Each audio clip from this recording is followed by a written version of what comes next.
Special Town Hall meeting for Tuesday, October the 16th, 2018 at 6 p.m. Would you please stand for the flag salute?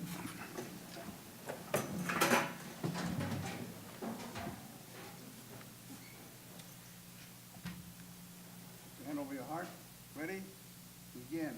I pledge allegiance to the flag of the United States of America and to the republic for which it stands, one nation, under God, indivisible, with liberty and justice for all.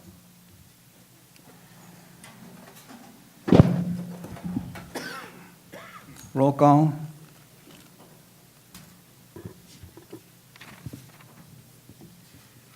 Councilmember Trimble, Here. Councilmember Bruce, Here. Councilmember Maravilla, Here. Mayor Pro Tem Rios, Present. Mayor Rodriguez. Here. You have a quorum, sir. Thank you. We're going to have a presentation regarding the homeless. Honorable Mayor, if I may, sorry. All right, that's better. Just before we begin the presentations, for the public's sake. So tonight we'll make several presentations related to the homelessness issue in the city. Following the presentations, we'll entertain questions from the public. There's index cards in the back. If you want to write your question down, what we'll do is we'll receive those questions. There's also a Q&A from the first meeting. If any questions that were asked, if you were here for the last meeting and they're not on that list, please put them on the index card and we'll answer those at our third meeting. The City Council will make comments following all comments by the public and then can entertain questions if that's what City Council wishes. So we can move forward with the presentation. The cards are in the back table. Where are they at? With Lucy? Over there, and you can also write them in Spanish if you wish so. We have Lucy, our interpreter. So, presentation, please. Hello, good evening, Honorable Mayor, members of the City Council, and community. This is our second community meeting on homelessness, meant to provide information to the community and the City Council about the services being provided in Hawaiian Gardens to those experiencing homelessness or near experiencing homelessness. The city applied for a grant with the County of Los Angeles. Cities were encouraged to apply for this grant to assess homelessness in each city. The planning process included finding a consultant that would be able to prepare the plan within the county's guidelines. 3 consultants were contacted to write the plan. We obtained bids from the 3 companies and presented this information to City Council. Abby Arnold was selected by City Council and approved to prepare the plan. The process consisted of researching the conditions of homelessness here in Hawaiian Gardens and connecting all of the community partners providing services. This included connecting our local partners with our regional service providers. The final element of the plan was identifying opportunities for collaboration between the county and the city using the county's established strategies to combat homelessness, funded through Measure H, the increase in our sales taxes. The county is requiring cities have an approved plan on file to be considered for future funding opportunities related to the tax funds available to address homelessness throughout the county. Tonight, we have 3 presentations that are focused on families and children experiencing homelessness in our community. So at this time, I'd like to introduce our first presenter, which is PATH, our contracted outreach workers that serve Hawaiian Gardens. PATH is an acronym for People Assisting the Homeless. At this time, I'd like to introduce Haley, Tomas, and Bridget from PATH.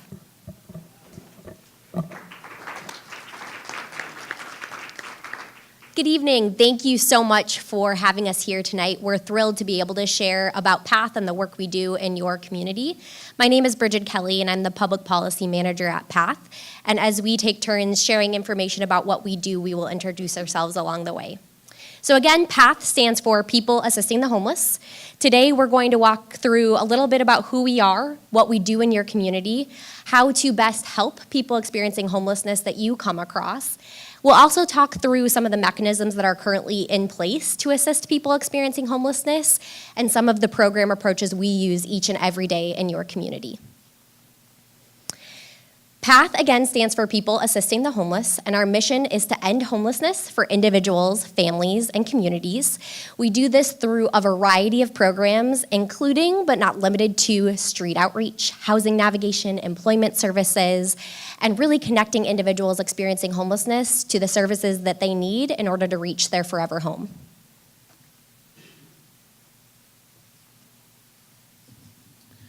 Good evening. My name is Tomasz Babiškevich, and I'm Associate Director of Outreach from PATH. I would like to talk a little bit about history of how long we've been here in Hawaiian Gardens and providing services. PATH is a leading agency providing services for single adults in Service Planning Area 7. Hawaiian Gardens is one of the cities that we are providing services. Overall, we are providing services in 28 cities.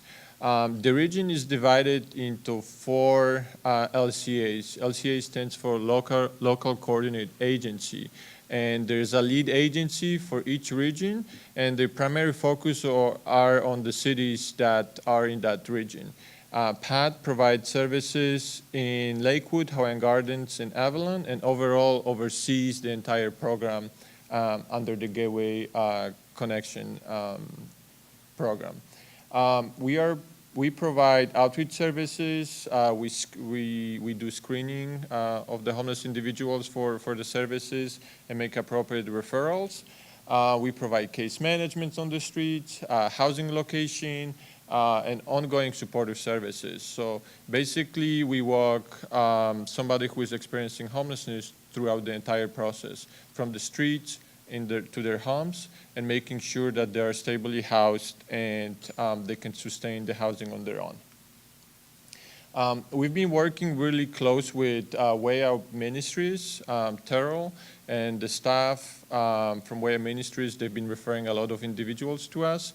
They've been providing an office location for us where when we schedule an appointment with somebody, we are able to meet with them in the office settings, do the assessments, do the intakes, schedule some type of like case management and make sure that we fully understand their situation and where they're at and what services they might need.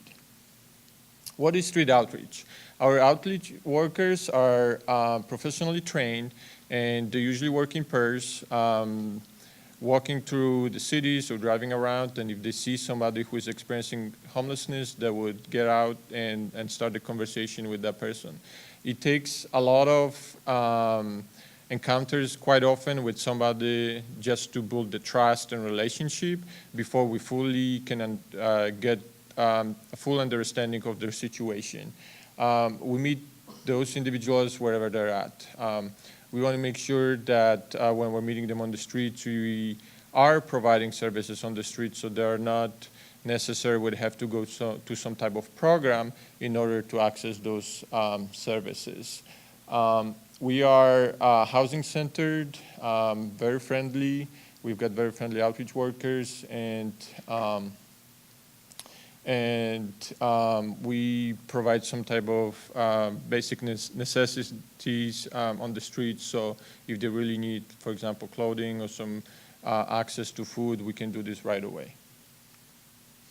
For the communities, this is a new program that LA Hope stands for Homeless Outreach Portal, and has been launched in July of 2018. This is a new system of referring somebody who is experiencing homelessness to various agencies and outreach teams.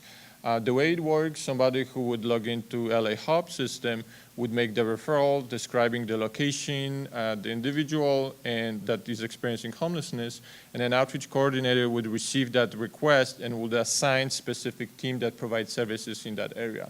We have an outreach schedules for each team that provide services in specific cities and the time and location where they're going to be at. So based on that, we're able to assign the requests relatively quickly, and they can respond and engage those individuals.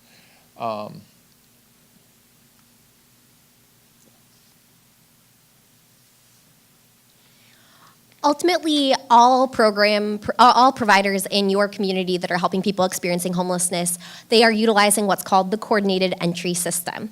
We as providers sometimes refer to this as the match.com of homeless services. So essentially what it allows us to do is to learn more about the individual who's experiencing homelessness, fill out quite a bit of paperwork with this individual, and then from there assess what their needs are, all with housing in the back of our mind. So what this packet, what the CES assessment allows us to do is, again, understand that individual a little bit better and understand how vulnerable they are and their needs. We migrated over to the coordinated entry system to move away from the puzzle that you see there on the left and move over to the funnel system that you see on the right. Again, this allows for the most efficient way to address people's needs as quickly as possible and to help people who are experiencing homelessness currently get into housing as fast as possible. Ultimately, what it means is it's a no wrong door approach. So whether you are interacting with one of our street outreach teams or maybe you're interacting with an enforcement officer, you're able to get access to the coordinated entry system and again end up getting connected to those resources that you need as quickly as possible.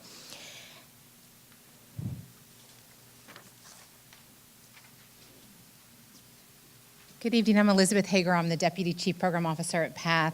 As Bridget mentioned, the coordinated entry system allows us to streamline the services that we are actually providing to all those in all the communities across LA County. And one of the things that we wanted to do when we set up the CES system was to ensure that we had leads in all of the different service planning areas. In this particular service planning area, PATH works with our LCAs, as Tomas mentioned. We work as the lead for the individuals. The Whole Child is another organization here that you all are probably familiar with, and they're the lead for our family system. And Homelessness is our lead for our transitional age youth. And all of us work together in collaboration to make sure that if we get referrals for different populations that we may not serve, then we are connected through the CES system to make sure that people get served as quickly as possible. So what to expect? So once someone comes into the coordinated entry system, we have a goal of meeting people where they're at, whether it is a youth, whether it's a family or an individual. We want to make sure that we can connect with that person. And a lot of times when we engage with folks, it takes a while. Many have been on the street for quite some time, some for 10, 15 years, and we have to build that trust. We have to engage with them. It might take us going back for a year on a daily basis to establish that trust with that individual, to make sure that they can trust us, to know that we're not going to do anything to harm them, that we're there to help them. So we have to make sure that that engagement process is respected. We also want to make sure that once we engage them and we can get them into temporary housing, our goal is to get them into permanent housing, and we do this through what we call housing navigation. And the housing navigation system will allow us to look at what their needs are, if it's a substance abuse need, a mental health need, for families, childcare needs, making sure that we can connect them with the right resources that will allow them to be successful. Because as I said, the ultimate goal is to get them into permanent housing. We know that as a system, and as a community, when we work with others in the community, that we have to address these barriers. We understand that there are going to be obstacles, and some may be a lot easier than others to get them into housing, but we know that we can do it as long as we respect that person and respect the process itself. So Path and Hawaiian Gardens, as we've mentioned, all the services that we provide, we have dedicated outreach teams in our areas that can go out there, that can connect with those individuals. We have what we call multidisciplinary teams where there is a nurse and a substance abuse specialist and a mental health specialist where we can really understand what that person's need might be, and we can address it there right on the spot. It may not, again, it may take a little while to get that engagement and to have that service be provided because they're a little bit skittish in accepting those services from us, but we understand that process does take time, but we're here to provide that service for them. We want to make sure in Hawaiian Gardens that we do everything that we do everywhere else. We provide those housing location services. We provide the case management. We connect them with any necessary resource that they might need. So the ultimate goal, as I said, is to make sure that we can help any family, individual, or youth to get into their forever home, to make sure that they're stable. And the way that we do this and the way that we operate is from what we call a housing first perspective. Housing first means we want to get that individual or that family or that youth into housing as quickly as possible, and then we can provide them with the additional support services that they may need. Because research shows that if someone has a stable living environment or a stable home environment, that they're able to address a lot of those other issues. So we want to make sure that we can provide that housing first and then provide the support that we need, that they might need after.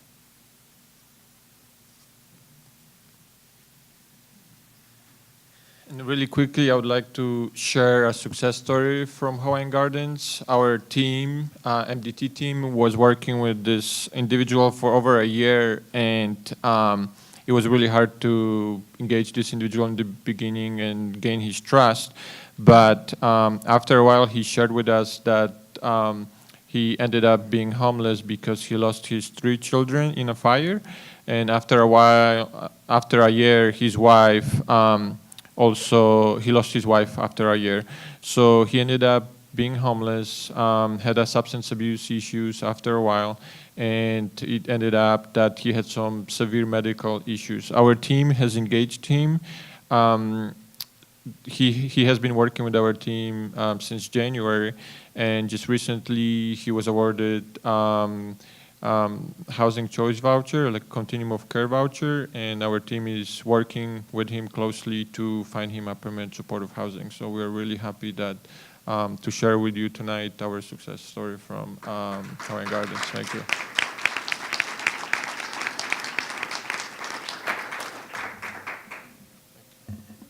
So thank you, Path, again, and Path will actually join us at every single of the town hall meetings as they are, I think, as they stated, the central hub to allocating resources. Before we go on to the next presenter, I'd like to recognize our host tonight, and Principal Ricardo Luis in the back, so just thank you.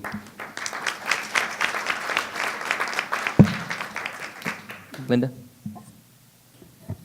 Yes, thank you, Pat. Our next presenter is the ABC Unified School District, and I would like to introduce Melinda Ortiz, Director of Schools. And okay, thank you. Good evening.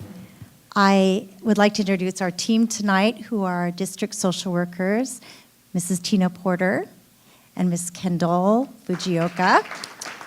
They work very closely with our homeless youth and families in our school district, and they're going to share with you some information about how we work with our students and families of our homeless students.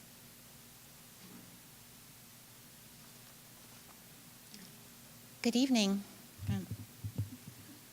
Thank you so much for inviting us to talk a little bit about how we serve our students and community as far as ABC Unified School District is concerned. So I think the thing that we're aware of is that all homeless children are entitled to the same free and appropriate public education as their permanently housed peers. So we're charged with removing barriers that our students experience related to enrollment and attendance and their academic success. So one of the things that we really focus on is properly identifying the students who come to our schools so that we understand that they may be facing barriers if they are unstably housed or in temporary housing. Properly identifying them enables us to promptly place them in the classroom and make sure that they do not lose additional time in school.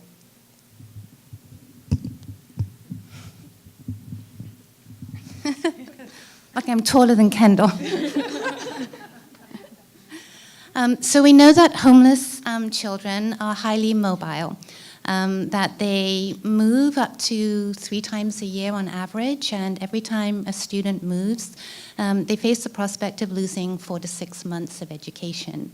So one of our primary goals is to make sure that when we identify our students through screenings at enrollment and also at least once every year at the start of the school year, that we make sure that they are sent to the school or get to attend the school that is their school of residence based on where they are currently staying. So that could be in a motel, that could be in a car, that could be in an RV, a trailer. It could be doubling or tripling up because of economic crisis or whatever circumstances led them to lose their housing. I think that most of the families that we serve, in my estimation, have been those who are fairly newly homeless. So something has happened and they have either been evicted or lost their housing through some kind of crisis or situation that leaves them vulnerable. They're often very nervous and afraid that their child might be singled out, that they might not be able to attend the same school. So we make sure that they understand their enrollment rights and that their child is welcome and supported in all of our schools. So apart from prompt enrollment, we make sure that if they don't have all the documents that they need to enroll in schools, that we enroll them anyway and give them time and support them in getting the documents that we need. So for example, if a mom does not have immunization records for their children, we will make sure that we put them in school and either give them the resources for the immunizations or time to get the records. So we make sure that we enroll them promptly. We also prioritize them for the resources they might need and make sure that we provide resources. That might be for the child, a backpack and school supplies. It might be a seamless transition into their school and the right classroom. It might mean prioritizing them for counseling or school-based supports with our social workers.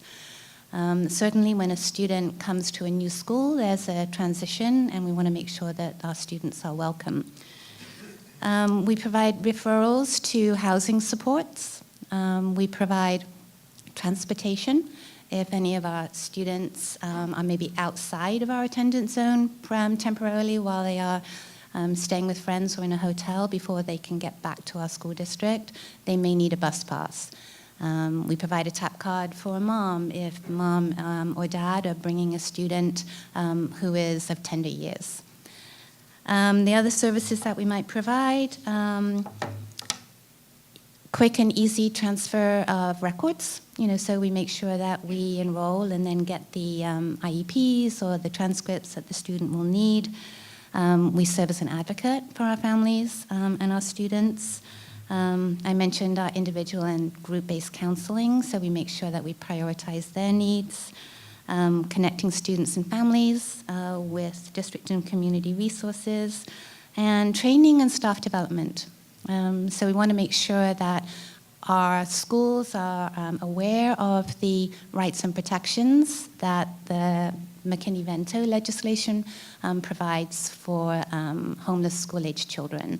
We make sure that they understand about the enrollment process and about best supporting the students in school.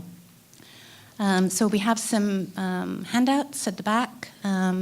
We have some Help Us Enroll or Let's Enroll in School posters, which we have been disseminating throughout the community. So if anybody knows of a place that would be able to host our posters, we want to encourage parents who might not know that their children have a right to enroll in our school district, that they are welcome, and we have those in English and Spanish, as well as some literature.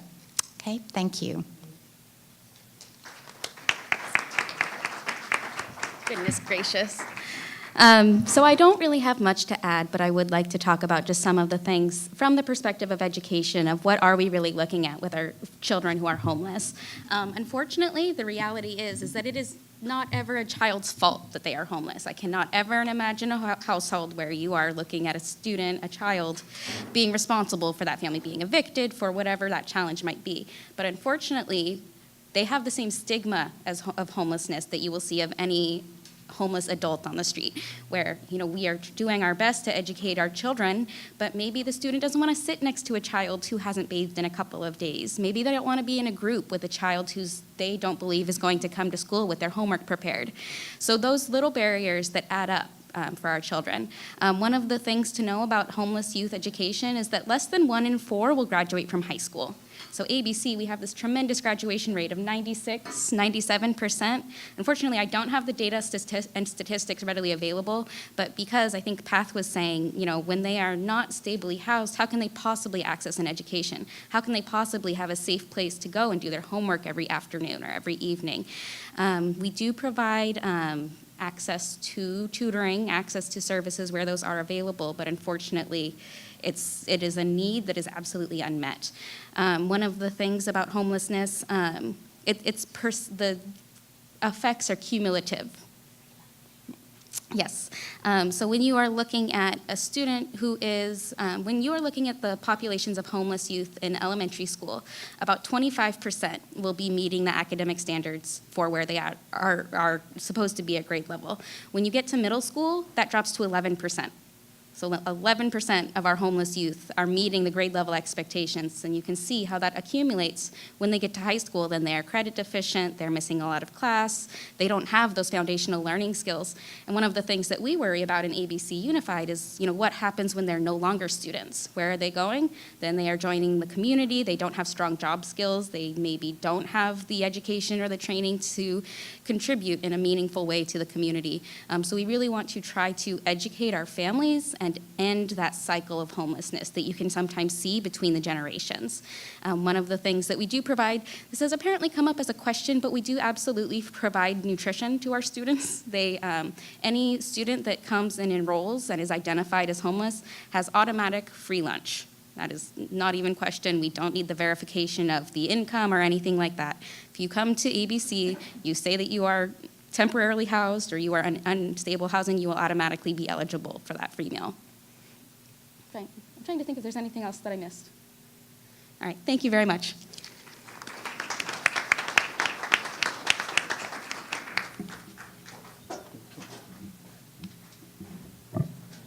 Thank you. For our final presentation this evening, we have Pamela Sepulveda with Casa Youth Shelter right here in Los Alamitos.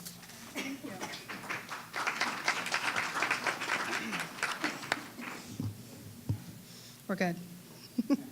Good evening. Thank you very much for the introduction. Again, my name is Pamela Sepulveda, and I am with Casa Youth Shelter, located just down the street in the city of Los Alamitos. And I'd like to thank you for inviting us to be part of this critical conversation. For those of you who are unfamiliar, Los Alamitos is, yes, in Orange County, so I am a homeless shelter in Orange County. However, we do not have any restrictions to the youth that we serve. And so I come to you because the shelter I'm about to speak about, where I work for the last 20 years, is the local serving shelter for youth in crisis between the ages of 12 and 17. So where Path was speaking about their partner, Homelessness, who serves youth, they're speaking about youth who are 18 to 25. And I'm speaking about youth who are 12 to 17, who are trying to go to school at ABC Unified. So Casa Youth Shelter for 40 years has provided emergency shelter for youth in crisis. Perhaps their family is unstably housed, they're experiencing homelessness, or they're having some other type of crisis that may lead them to the streets. They might end up couch surfing, they might end up motel hopping. Teens are hard to find as homeless because they're often hidden. However, there are absolutely youth out there who are trying to survive, to adulthood, because they find that when they become an adult, perhaps they'll be able to launch into some kind of independent life, which often just finds them with PATH and the TAY programming. So again, we are in Los Alamitos, and at the end of the shelter, I will repeat this, but I want to say it because I don't want to forget, just in case. On our block on Reagan Street in Los Al, there's actually 2 shelters. There's our shelter, and there's another shelter called Precious Life for adult women. And I'd like to personally invite everyone in this room to come take a tour of our shelter so you can see what it looks like to have a homeless service provider, not 1, but 2 on the city block, on the neighborhood block in the city of Los Alamitos. It's beautiful. And I'm excited to say that our shelter just purchased a property next door, and we are expanding services. And we're very fortunate to have a community that is excited to see where the future goes for our services. So this said, our involvement with Hawaiian Gardens goes deep, and I'm very grateful to the city who has created the Hawaiian Gardens Homeless Coalition to bring service providers together who are not just coordinated through the PATH partnership, but also service providers like myself to have this conversation. Again, yes, we're in Orange County, but in the service planning area, what we call SPA 7, which in LA County is Hawaiian Gardens in Lakewood all the way down the 605 to like East LA. It's a big area. There is no emergency youth shelter for teenagers. So we cross that county line and come over and say, let us be part of your conversation. We care deeply about the youth in Hawaiian Gardens, and we want to make sure that they have a safe place to go when in crisis. And so we have been very fortunate to be attending the meetings that are held by the city to coordinate how can we make sure that the youth is getting counseling through the whole child, and then if the crisis arises that the youth needs shelter, they can come to our shelter. If the youth turns 18, they can go to Homelessness, and then through the coordinated entry system, they can also have shelter if they need to go into one of the more permanent housing situations. We've also been very fortunate to have a good relationship with the Way Out Ministries.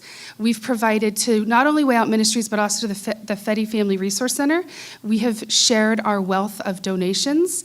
Our shelter receives many donations of food, hygiene items, brand new clothing, and we can't use it all. And so there are many youth in this community who are wearing clothes that have been donated to our shelter from stores like Tilly's, that they get to receive clothing and the hygiene and food items that our shelter receives. We've also been excited, thank you very much. And we've also been excited to engage with ABC Unified.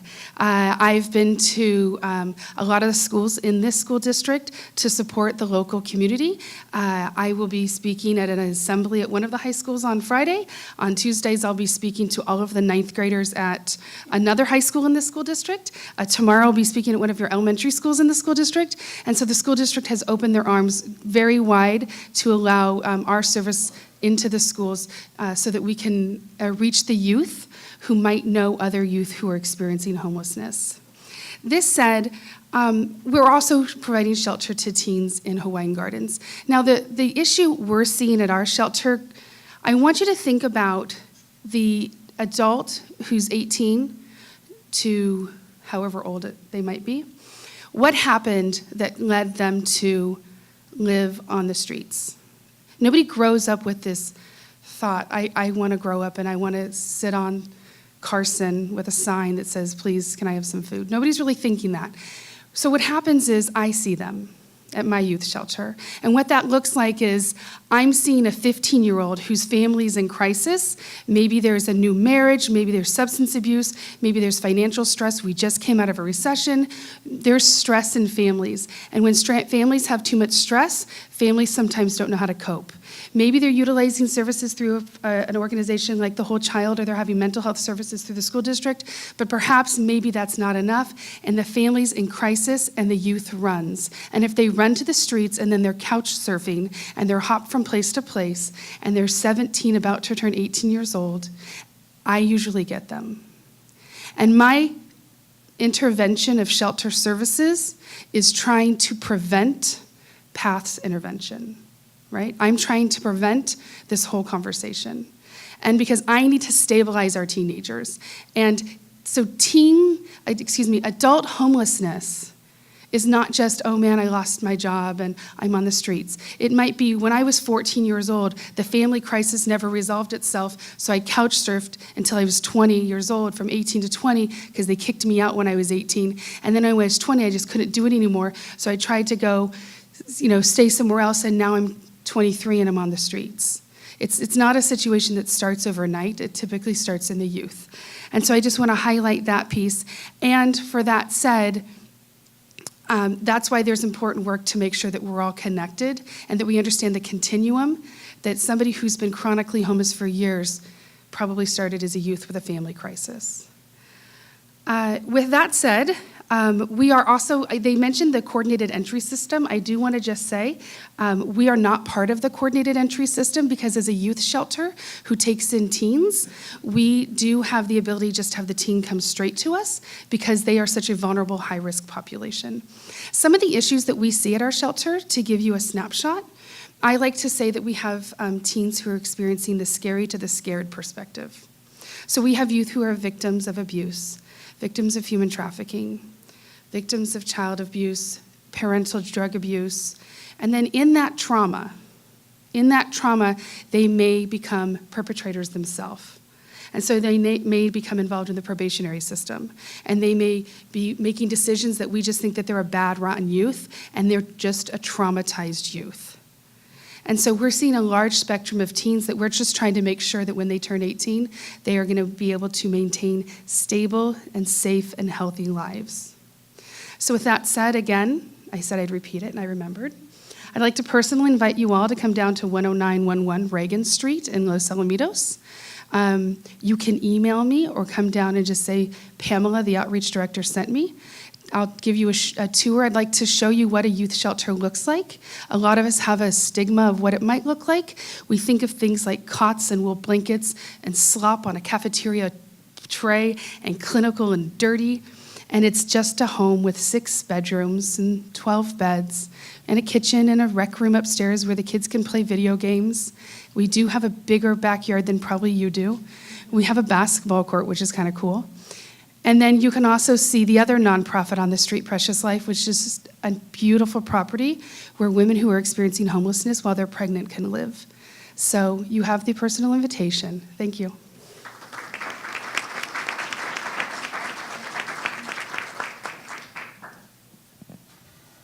So, again, I want to thank all our presenters today. I think that part of this process includes educating ourselves and the public on what services are currently being provided for the homelessness.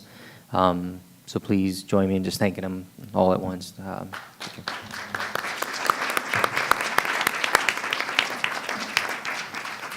So we're going to try this process. So again, if you have questions, concerns, comments, please fill out a comment card. Raise your hand. Lucy will come to you with the microphone. You'll have 3 minutes to make your presentation and or ask your question. The council will hear all your comments and questions.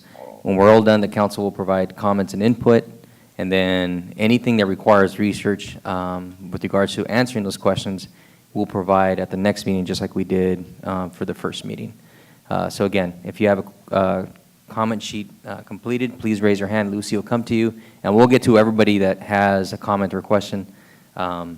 But we're going to try to, we ran out of time last time, and so what we want to do is make sure that everybody gets heard, okay?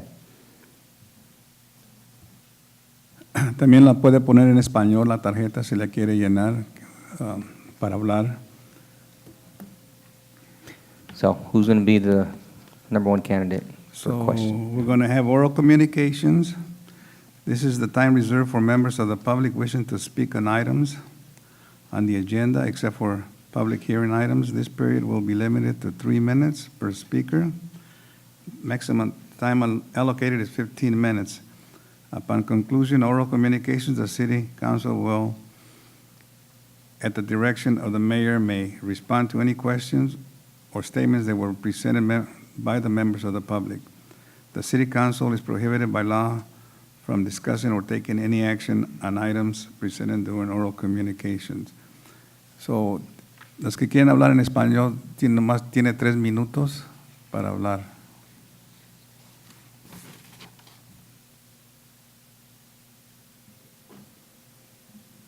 Okay, Lucy, you have a question? And just make sure to collect the card after.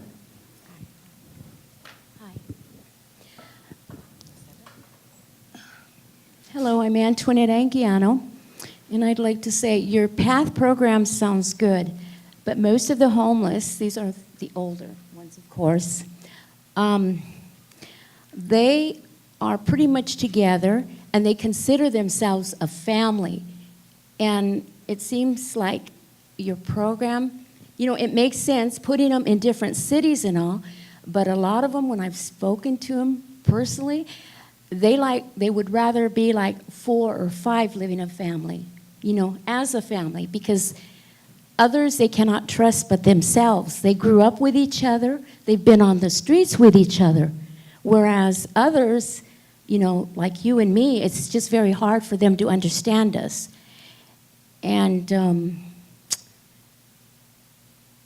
And I've also spoken to them at Barry's Ministries, and they've basically told me the same. I've sat down, we've gone through the Bible and all, and they're really super people, they're nice to meet, and I know everybody's always judging them. And I highly recommend anybody to step by over at Barry's Way Out Ministries, because they're beautiful, either on a Wednesday, to go on Wednesdays in the morning, or even on Saturdays to some of their meals, and get to meet them and know them and find out where they're at. And the other thing I'd like to bring up quickly is also, why is there a way you can get like kids at work, like for extra credit, to educate, to help these homeless children that need help for extra credit? You know what I'm saying? Where you can ask them, they get credit for helping with kids, if it's allowed at the school. That kind of might help them out a little better, so they won't fall behind. So, that's it. Thank you. Thank you. If you just raise your hand, that way staff will come to you.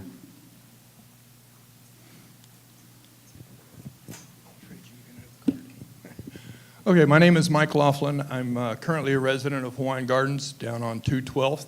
We bought our house about 5 months ago. And my question to the city is, have you thought about a potential safe and secure place for those that are homeless living in RVs and cars to be able to park so they're not on the street, parked on the curbs or in the fast food parking lot, which leaves them vulnerable to folks smashing out their windows and slashing tires and things of that nature until they can get more permanent housing. And the reason I'm asking in that is quite a number of years ago, I used to live in an RV. I parked over in Hawaiian, or in Lakewood, over by the parks over there, and I know that my window got broke at least 3 times that I can remember. And I know when I drive around and I see the ones parked along the street, I know other people are looking at it and wondering, why aren't they being towed? Why aren't they moved? Why do they have to be in front of my house? That sort of thing. So maybe that's something we need to look into. Thank you.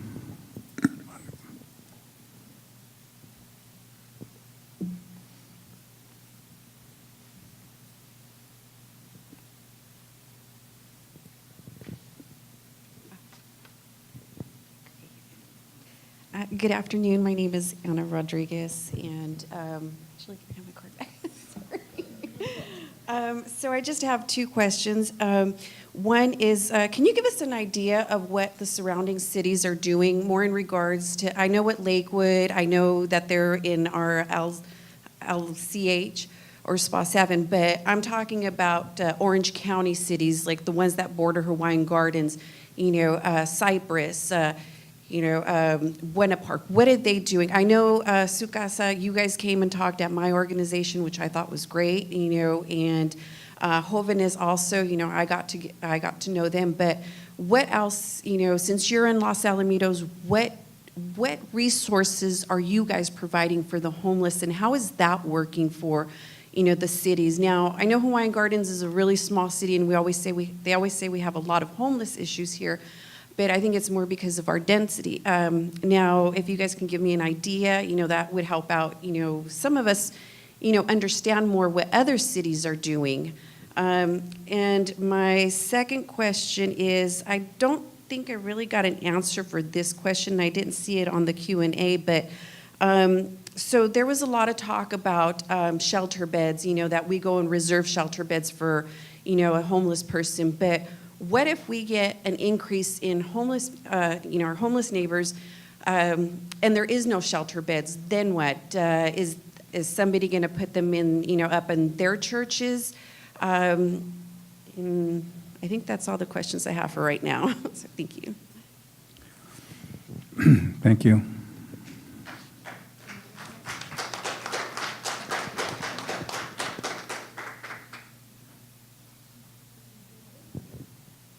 Hi, my name is Sal Flores. I represent the Moskowitz companies. And Hank, I live in Norwalk, London, Cerritos, for your information. I live in Norwalk, London, Cerritos, Hank. Is that what you had to address me? Yes. That you live in Norwalk? Yeah. You always say I live in Cerritos. Anyway, I'm familiar with the ABC district because as a past chairman of the ABC Foundation, we got a lot of backpacks for him to the different real estate offices and banks and all that. Probably right $800 a year we used to give out to all the schools in the ABC district. The only question I have is, we feed about 1,500 families a month at the Hawaiian Gardens Food Bank, and we have a lot of mothers coming in now that they're worried about the homeless population increasing in our city, and they're scared for their kids. We have some of the homeless going in there getting food, which is fine. We'll give them food, but they're starting to get a little bit rowdy sometimes. And most of our workers are ladies. Most of the men are out distributing the food to different places. So what are we going to do for safety? Also at the bingo club, I had to put on more staff for security because, we play at night till midnight most nights and 2 o'clock on Fridays. And there's a lot of panhandlers out there in the parking lot now. And most of our players are ladies. And ladies, they're 30, 40 years old. They come in pairs sometimes because they're friends and they like to play bingo. So what is the city going to do as far as for safety of that? That's my questions.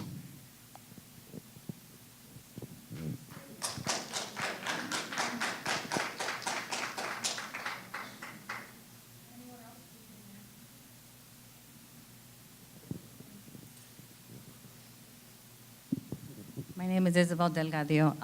It was mentioned that Way Out Ministry has an office for PATH. Why doesn't the city have an office for PATH? I know there's somebody that works in the city that also provides information or referrals to residents that need help.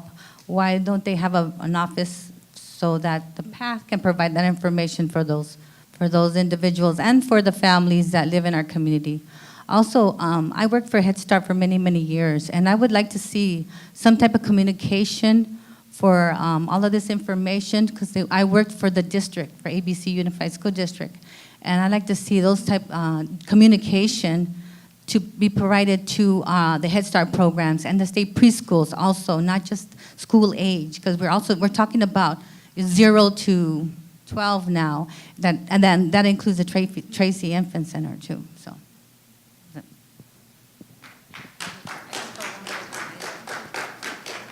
Thank you. Anybody else would like to speak?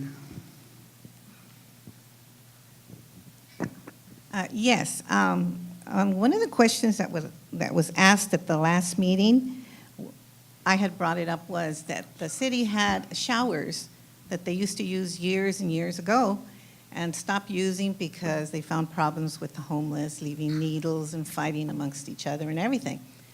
And then I see the answer here says that it's not operational anymore.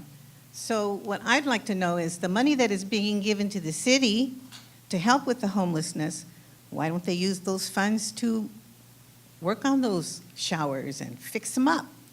And if you're afraid of the homeless, then hire some guards to stand out there while they're showering during the time that they're showering, and there's no children there. So, I mean, what could they possibly do if you have somebody standing there watching, right? Also, I know we discussed this, that a lot of these homeless have mental issues, drug addiction, alcoholism, and all that, and they are out in the streets. Now, what's going to happen when we do get more, because more will start coming, because they'll hear about the programs going on here. If one of these people or one of these homeless persons attacks a child or attacks a parent or attacks a man or commits some kind of crime, kills somebody, who's going to be responsible for that? Is it going to be the city? Is it going to be PATH? Who? I'd like to have that answered also. Thank you. Thank you.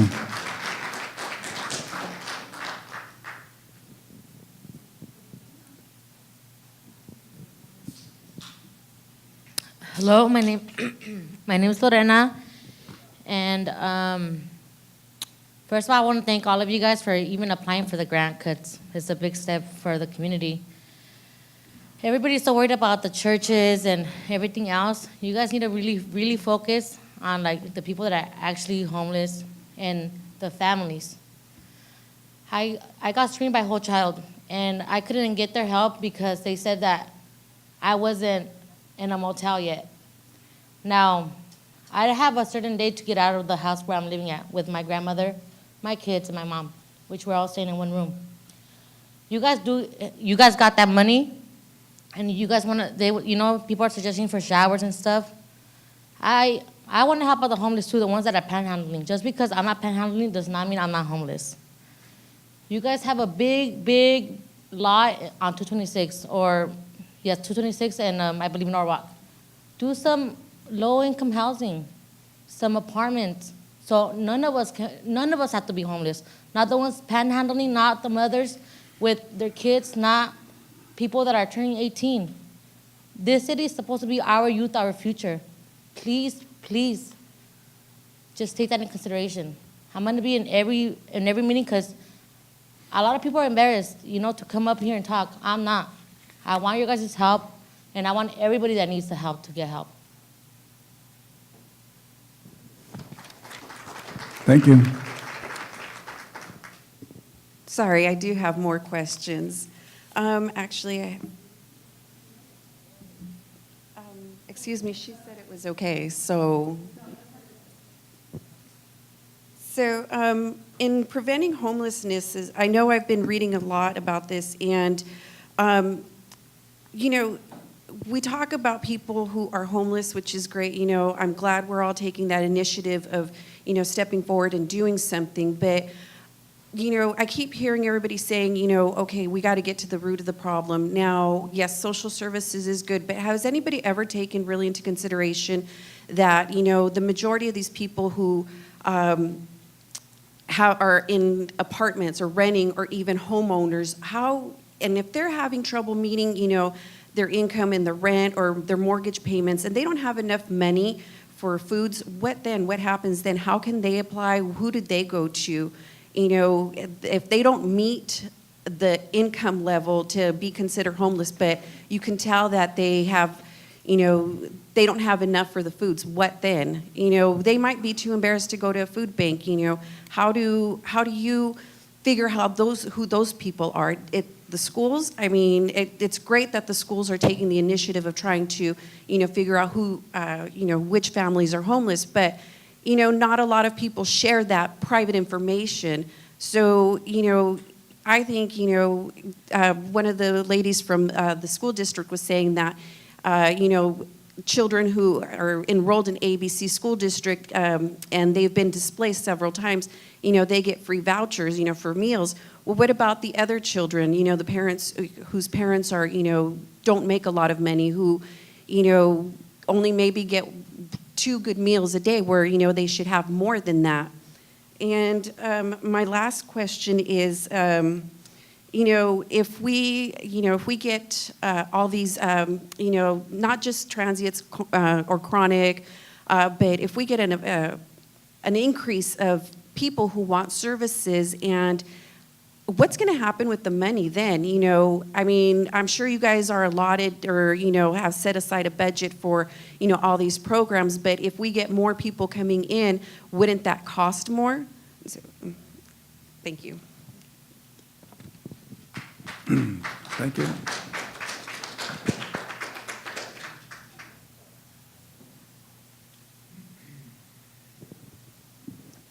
I'd like to comment on that. There are a lot of people in Hawaiian Gardens that are selling food out of their houses, okay? They don't have no permits or nothing, and they're also going around and those carts. They're selling Funyuns, they're selling videos, you name it, they're selling it. They're making tamales, they're standing outside of the markets, food for less and pay less. And then we have these Spanish people in white uniforms. I don't know if they're from Mexico, where they are. They're standing out there with cans collecting. Now, I'd wonder where this money's coming to. They're coming collecting in our city where we don't want to sit and give to our people who live here, and yet they're collecting out of people who are coming in and out of the markets. Do they have the authorization to do so, or do they have something? Do we have any information on them who are standing out there in the white uniforms collecting? And like I say, these people are selling food already out of their houses. They're having garage sales more than once a month. There's quite a few of them, and I'm aware of this because I walk a lot. I see a lot of it, and I can honestly say that. I've been near the homeless. I've been out and about. I've seen a lot of things in Hawaiian Gardens, and that is one thing I do see. So they are supplementing their income if they're not making it. Plus, their kids are already getting breakfast through the government that they're sending the money, so they get their breakfast is already served for them, and then they get their lunches, so the only meal they got to take care of is their dinner, and they have big kids that can work and provide, that are educated.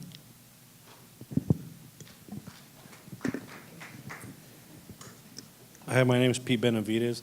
A few things I've seen about the showers, I wondered why they weren't utilizing them at the city hall no more, but I help out in a lot of different communities. We use portable showers. There's a lot of companies out there that'll bring portable showers to a designated area. It allows them to shower, bring soap, shampoo. They offer haircuts. They exchange clothes, exchange blankets. Maybe that's something we could look into. It's kind of hard at the same time. I want to see them go to the community center and shower, but then I have to take into consideration there is kids. Do we want to expose them to things that they might not be exposed to? So that's pretty much one of them. The other thing is I remember being a little kid when the casino was coming to Hawaiian Gardens. We were all happy, thinking that the city was going to be clean, it was going to be nice, all these programs were going to come to us. I remember playing football with Ernie, and we had hand-me-down jerseys with somebody's name. I have no idea who it was. I went away for a long time. I did time. I come home, and the outside of the city looks really beautiful. But when you drive through the inside, it was still the same. Everything looked the same to me. I was amused by the outside part, but it was just a cover. It's like a lot of things in life. There's just a nice cover, and nothing's changed on the inside.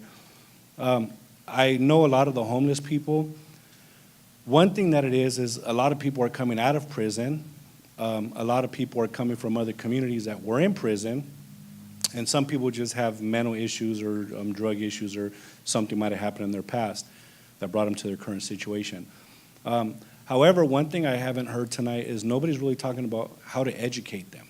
It's to feed them, to house them, but how long are we going to feed and house? You know, it's everybody needs help, but we need stability, we need confidence in them. And, you know, we talk about communicating with them, establishing trust, and yeah, that you do have to establish trust. But I've noticed, I've went and talked to a lot of homeless people. I've communicated and did things for a lot of them.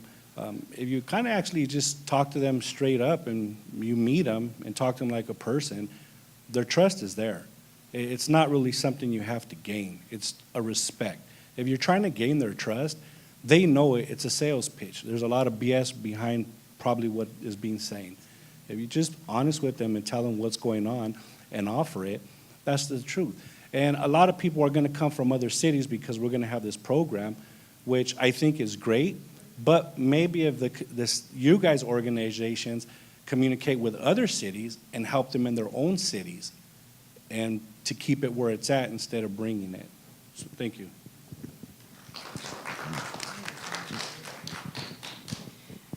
I forgot to mention this, but I'm very involved in the PTA at one of the schools here in Melbourne.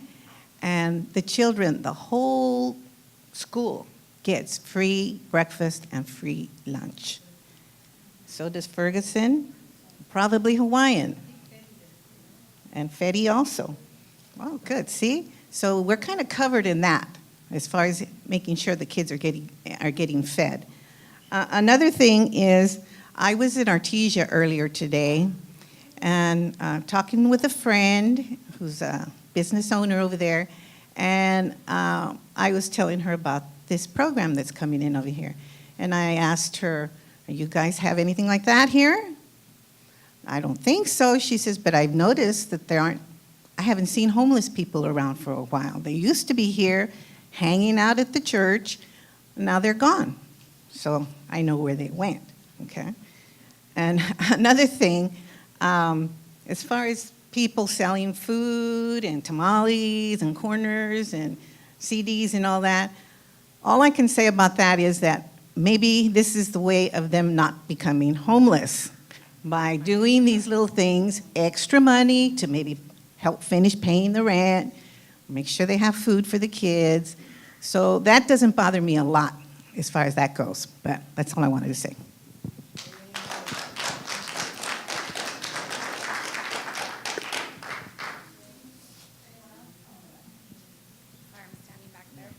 I don't sit still very well.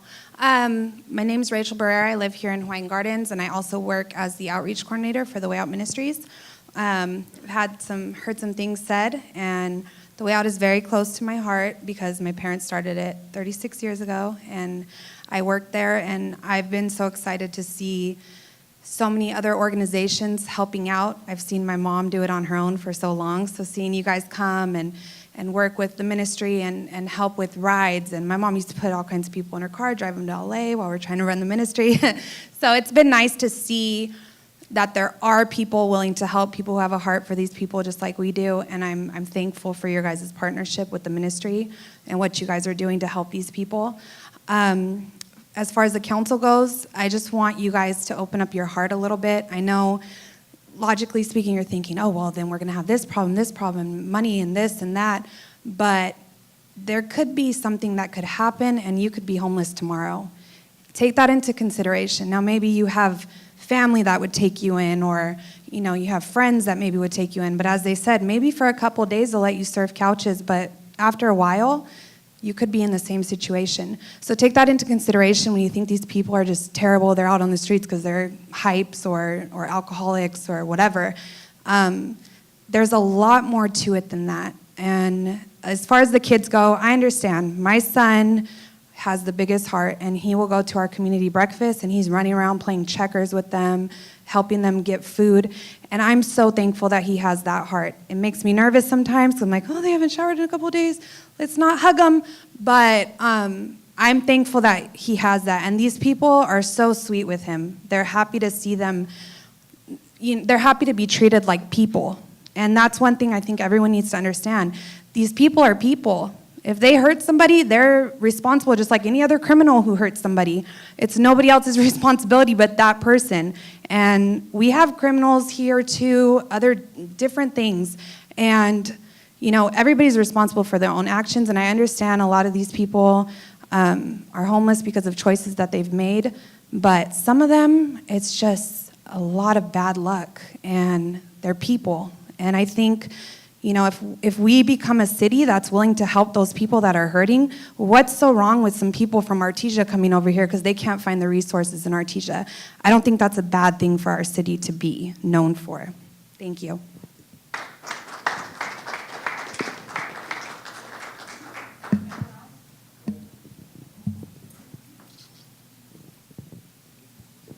Hello, my name is Jesse Alvarado. I live on the Ibex Avenue.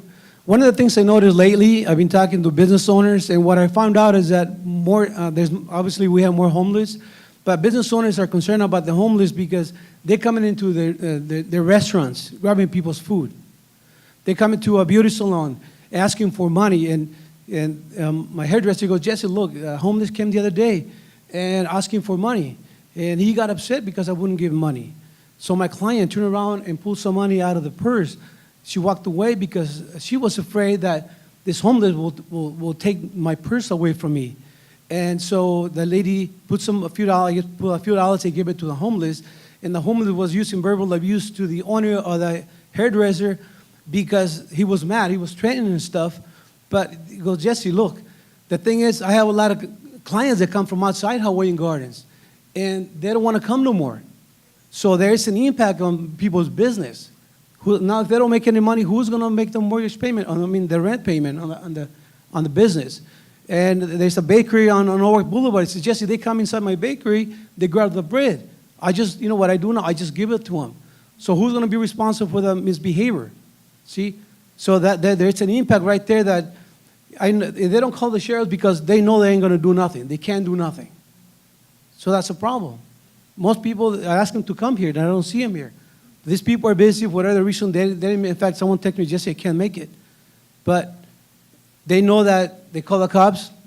In fact, as a matter of fact, I called the cop one time because my wife goes to Zumba class, and there was someone smoking cigarette, blowing smoke inside the salon.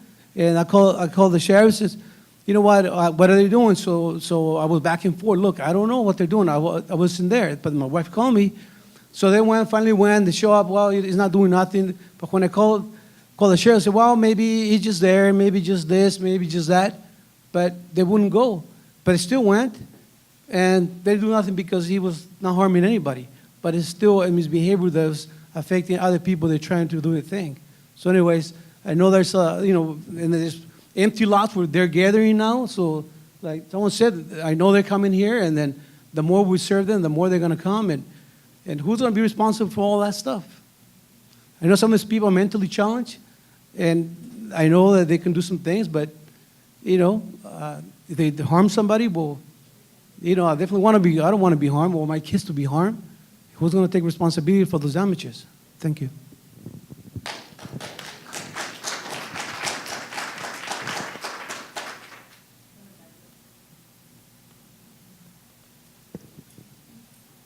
Hello, good evening. My name is Mr. Danny DePaula. I'm a program director at Covenant Kids Preschool, and I also organize a lot of outreach projects here in the community. I try not to speak because I'm not the type of person that would highlight the good things that I do for the community. I try to limit that. But a lot of people know. There are some people in this room that are benefiting from the work that we do, and I'm grateful for those opportunities. I'm speaking in behalf of the homeless friends that I know. Like I said, not all of them are perfect people, but a lot of them have the heart. I was out Friday night giving food to the homeless, and I got a message from the Philippines that my brother had a stroke. I sat with them and I told them, let's pray together. They prayed with me. These are the human beings that I call them friends. They are family to me. So you're speaking against the homeless, you're speaking against me and the work that we do. What do we do for the City of Hawaiian Gardens? We help children go to science camps. What we do for the City of Hawaiian Gardens, we provide food, groceries to the families that need help. What we do for the City of Hawaiian Gardens, we help the children find a quality preschool so that the parents could go to work. That's what we do. And part of our job is also helping the homeless. Thank you.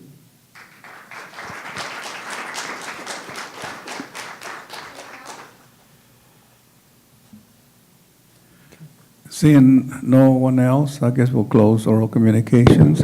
So now we can have our panel from PATH answer any questions, or our council members here also, they can answer any questions that were brought Honorable up. Mayor, members, City Council, so correct, per your direction, if the panel wants to provide any general comments or answer any specific questions that were asked pertaining to your specific operations, and now's the time to do that, and then afterwards, the City Council can make comments.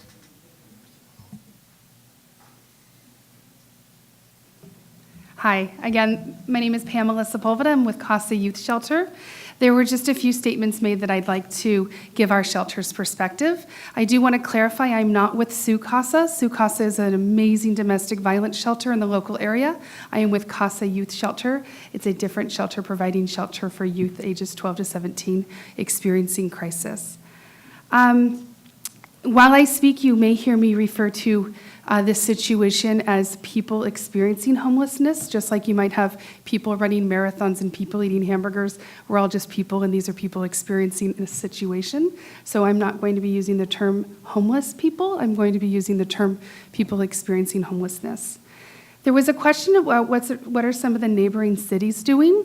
While I do not represent the city, I'm in the community a lot, in the city of Los Alamitos. What I do know is that Orange County has a federal judge looking at all of our cities, making sure that we're all doing something, making sure that we're addressing a very large issue that's going on in Orange County. We have things like continuum of cares. I heard Path speak about your continuum of care. We're doing the coordinated entry system in Orange County, just like what I heard Path speaking about for LA County. And so countywide, that's my experience as a service provider for people experiencing homelessness. I see that going on in Orange County. But what I do know is that Los Alamitos has the most nonprofits per capita in all of Orange County.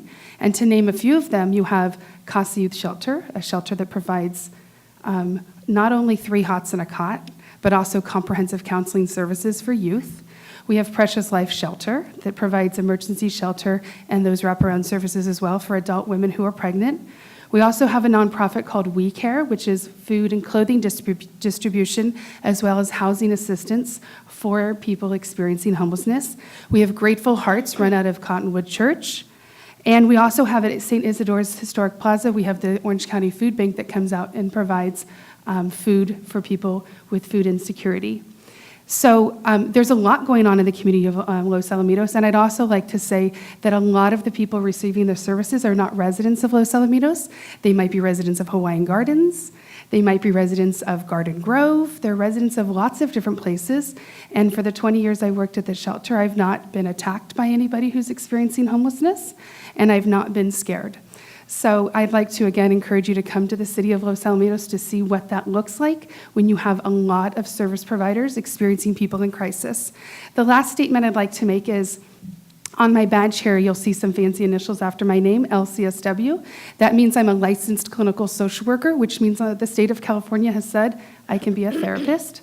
And so I am a clinician, and I'd like to speak a little bit about what I heard questions on helping with mental health needs and helping with food insecurity.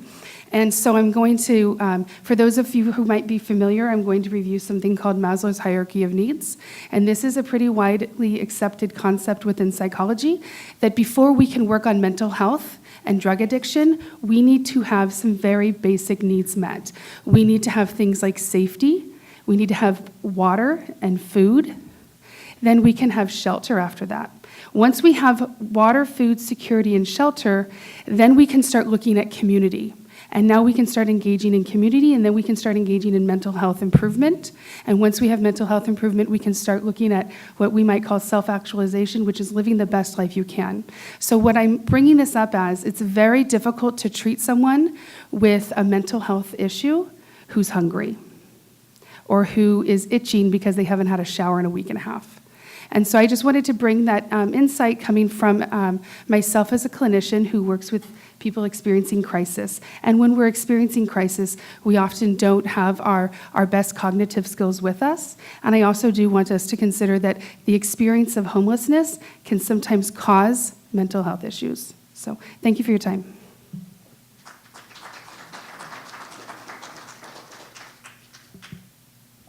Okay, Mayor. Now we'll proceed with the city council. You'd like to make your comments or answer any questions? I have a couple of comments to make. First of all, I got to call some people out here. I just got to do that because you've been calling people out. Jesse Alvarado, you're running for city council, and you say you've been walking around to many businesses. Well, I got a call from one of those businesses that you walked over to, and they were very offended that you were putting down the Way Out Ministries, bad talking, the work that we do in the neighborhood, and you pointed across the street from that business to what is to be a youth center, and you said that the Way Out Ministries was going to be making a homeless shelter there. Well, if anybody cares to drive by that homeless shelter that Mr. Alvarado stated was a homeless shelter that the Way Out Ministries is building, you'll notice the city's erected a sign on it, and it says, Youth Center. I would like for you and others that are running for city council to get your facts straight, to stop picking on people that are doing a good job in the community, and start looking at the facts yourself, and stop lying. But of course, I know you get your information from Councilmember Maravilla, and she lies all the time. Not a very good person to endorse somebody that wants to be known for the truth and good leadership. I got this in the mail, as did every resident from the city of Hawaiian Gardens. Of course, it's much bigger than this. I had to reduce it to fit it so that I could read it on smaller pages. But I want to bring one thing up in here. There's many lies in here, but I'm just going to bring up one because it regards homelessness and the issue that we're talking about tonight. And in your mailer, you said, repeal the absurd homeless plan. Jesse, Luis, and Monica will repeal the absurd homeless plan and create a new plan that works for everyone, beginning with community input to address this important issue. Help the homeless in our city, not the homeless from other cities. The current plan will only enrich 2 nonprofits connected to the current city council majority who voted for it. Gee, who could that be? The plan will not be enriching any nonprofit, and it's worded. If you look at the answers to the questions here that we addressed in our last town hall meeting, you too, Councilmember Maravilla and Mr. Mayor, you will see that those answers are here, listed. Now, I would like to ask my city manager who prepared this Q&A. What staff member? Linda Zuniga. Okay. That's in response to last first meeting's questions. So Linda Zuniga, and she's a staff person from the city. And does the city manager agree with the answers that Linda Zuniga put on here? Yes. So our city manager agrees with these Q&As as well. So is this an accurate document for the residents of our city to receive? Ms. Zuniga? The question and answers? Yeah, is this an accurate document for our city to look at and say, here's the answers? Yes. It's accurate. This is the city of Hawaiian Gardens people that's saying this is an accurate document that has been prepared by the staff, approved by the city manager to present to you, the residents of this city. I am a council member, and for me, I want to make sure that my staff is doing the job that they're supposed to do, which is to represent correct information to the city that I work for. Your council member Maravilla and your mayor, Mr. Rodriguez, have not been honest with you. They continue to be dishonest.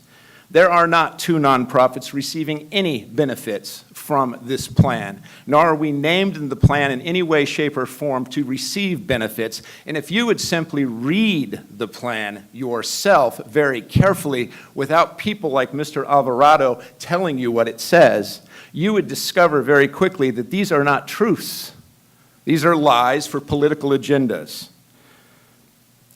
The only 2 nonprofits connected to the city council that are listed here is Hope Church and the Way Out Ministries. We already established at the last meeting that Hope Church has absolutely nothing to do whatsoever with homeless work, that it's Mr. Dandy's organization and that it's incorrectly put in that report. And I want to see that that's changed in the report. Hank Trimble is a part of that church. Hank Trimble is not a part of any receiving of funds for homelessness. The other organization, the only other organization in a nonprofit recipient mode, is the Way Out Ministries. We have not received any benefits from the city or the state or the county, and we have no plans to do that. That has been made clear in your Q&As. It's been made clear by me multiple times in these meetings and at City Council. Many of you just don't care to hear it. You're not interested in the truth. You're interested in a political agenda. Shame on you. I am very disappointed in these 2 council members.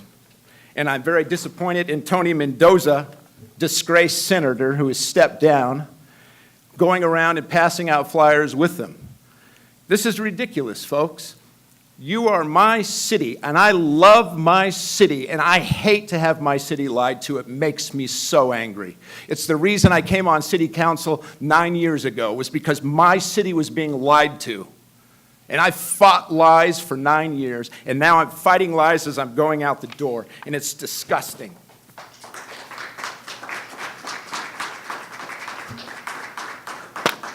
Mr. Rodriguez used to fight lies too, but now he's telling them. I'm totally, I don't even know what to say. So disappointed. So Mrs. Maravilla's Facebook, it's a public document, so I'll read it as a public document. She was attacking the Way Out Ministries for her progress again. Here's what it says on her Facebook. I strongly believe that we need to assist those in our community that are facing tough times, not all the homeless in neighboring cities. We've addressed that question as well in our last meeting. Expanding the services at the Way Out Ministries with Measure H money, as outlined in our homeless plan, will bring homeless people from neighboring cities. First of all, people, it is not outlined in our homeless plan. There's no outline for that. That's nonsense. It's not in there. Again, I ask you to look at the document and also ask our city staff. Okay, that's not in there.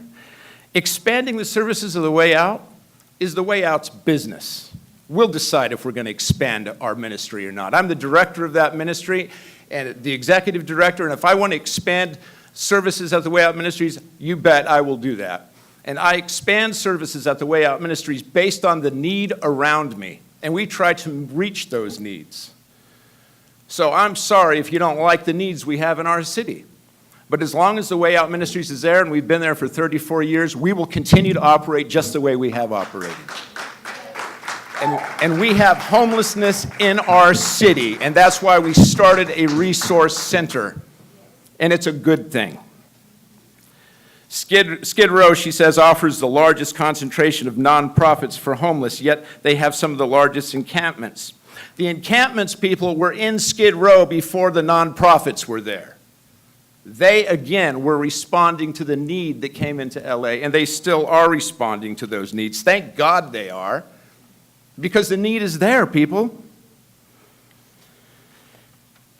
She says, my colleagues passed a plan written by Barry Bruce's wife, as was discussed in the first homeless town hall. My wife had absolutely nothing to do with the plan that was written.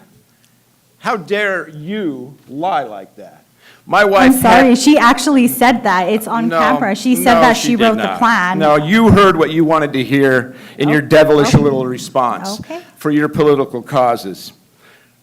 Mr. City Manager, who is the person that the City Council voted unanimously on to write our homeless plan? What is the name of that person?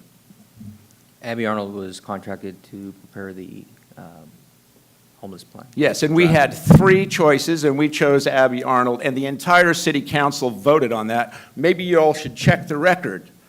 Interestingly, I guess Mrs. Maravilla doesn't remember that day, and neither does the mayor. How is that? If your wife, Mr. Bruce, did not write the plan, then I suggest that you advise her to not say that she wrote the plan. She never said that.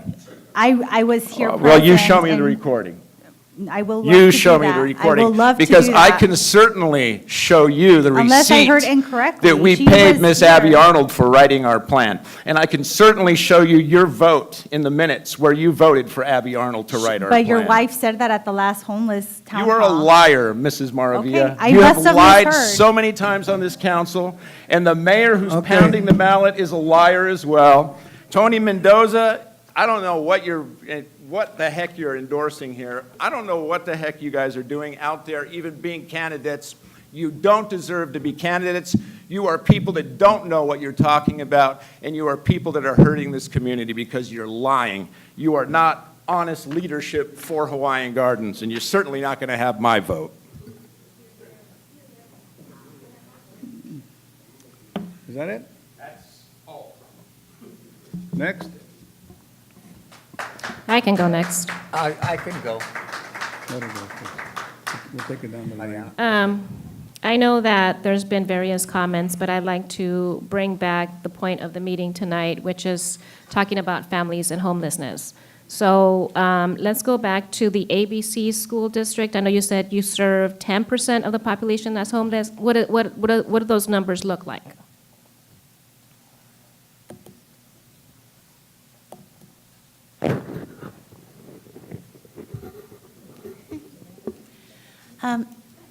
Sorry, is the question how many homeless children? Children are in our district. It says 10%. That seems like a large figure. We have approximately 180 students at the moment who have been identified as homeless. That number fluctuates throughout the year, so I think that's probably more accurate. And would you 10% know would how be- many are from Hawaiian Gardens by any chance?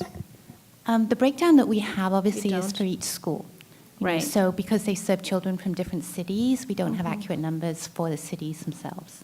And as the residents know, I know that that's one of my main focuses in regards to what we're doing, that we're trying to help families and children who don't have that choice. They are just encountering that situation and have to deal with it. And you are the safety net. You are the individuals that have that teacher that will see them, that will give them that structure, that routine for that day before they go home to face whatever it is that they're going to be facing at home. So thank you for what you do. And after-school care also, we hope. Sorry? And also after-school care, if we can do that. Thank you for what you're doing. I would like to ask our city to post this in our various city sites. I know we have many. Mr. Hernandez, the poster. Understood. Also, I was reading some of your literature that November is Homelessness Awareness Month, and Yes. you're recommending that we wear a purple ribbon. I know that we have many symbols in our country, in our state, and in our city. And if you can wear a purple ribbon in November, that would be amazing.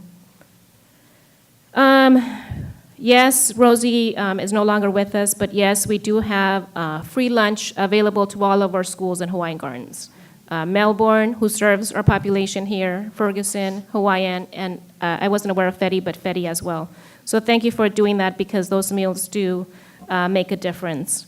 I know Anna indicated what other cities and what other people are doing, and I know we keep focusing on these churches up here, but I would like to bring tonight St. Peter Chanel, who is just across the street, who does face various issues regarding homelessness, and I know that our priests say, don't give them money, send them to us. Have them talk to us so that we can do something about it. That is the point of this homeless program, to provide, and all these individuals who come to us last time in Hawaiian Elementary, tonight they have many, many services to help people, to offer a different path. I think that tonight has taken a positive turn in that we're talking about actual proposals for resolutions. Mike, you indicated an RV park for cars. Lorena, you indicated something about rent support for the people who are homeless, low-income housing. There's been other talks about the portable showers. I know about those from the county. They do come and provide different services. So in terms of me as a council member, after our last meeting, I would be looking at proposals in regards to that. I know that last time we had a recommendation about a marquee. Mr. Hernandez, do you want to explain that? I'm sorry, I don't. There's a marquee that is 211. Can someone explain that?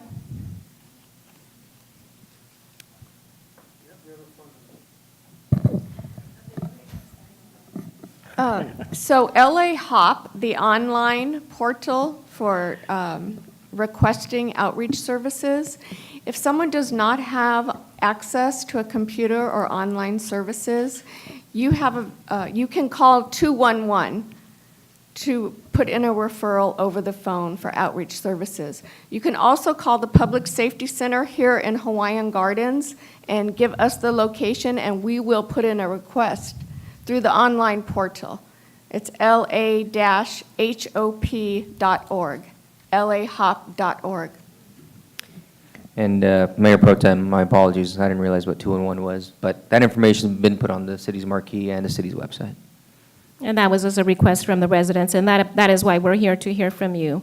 I am greatly concerned by, so Pete Benavides, I believe we answered in regards to the portable showers, et cetera. I am greatly concerned as well from the last meeting, from this meeting, this particular one, Jesse stating that our sheriffs are pretty much not responding. There was a concern about the homeless as well, and I heard the sheriffs responded in less than 2 minutes to that particular concern in regards to the homeless. And I'm greatly concerned that you're making these general statements instead of being proactive in regards to seeing what is being told to you or taking action to resolve the matter. Each council member up here represents our community. We are at large, we represent the whole community, and any concern that comes to us, we, at least I can speak for myself, try to resolve the problem. I'm not gonna go by children who are seeing a homeless person and do nothing about it. I did encounter a situation earlier. It wasn't a homeless. I think it was just, the person was just inebriated. I contacted for support. We looked into the matter. As council members, we have a great responsibility to solve problems, not just point fingers, not just say, oh, this is happening, et cetera. I would recommend that you have a serious conversation with our officers if that is happening, because as I understand, our officers are responding to matters. And if you have a case where they are not, we can certainly meet with them, and I would be very surprised if that was the case. Do we, by any chance, have the officer, anybody from the police department, sheriff's department that's coming to the next town hall meeting regarding homelessness? Is that part of the presentation? Because I've heard quite a few people make comments, fearful comments about the homeless stealing things or taking things and police not doing anything. And that's not been my case at all. I've made calls on people that were mentally ill that have tried to cause harm at our ministry on rare occasions. And I called the police, and they were there within a minute, 2 minutes, and they were amazing. One time we had a guy grab keys from one of my staff members, and he just started taking keys and throwing them around the neighborhood, you know, and that's kind of expensive when you have computer chips in your in your keys now. So my son was very freaked out. He called the police. The police came immediately.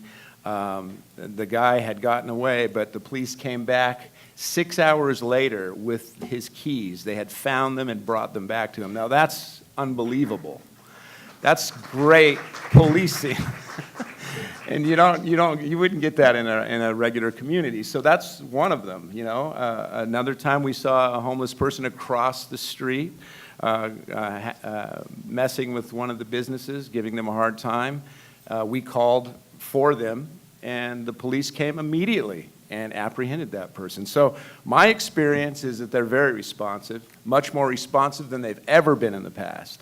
And I appreciate the public safety that we have now. I'm very impressed with how they've stepped up, and I honestly am just very pleased with them. So I feel bad when I hear them talked about like that. And I know those of you that know me from 9 years ago know that's not the same Barry. It's because the sheriff's department is not the same sheriff's department. It's a good department. They're doing good things. So if you have somebody who's doing something like that, then you call the police. They're responsible for their behavior, whether they're homeless or not. Nobody else is responsible for it. Now, I look at the numbers, and I know that last year we had 50 homeless. This year we have 17.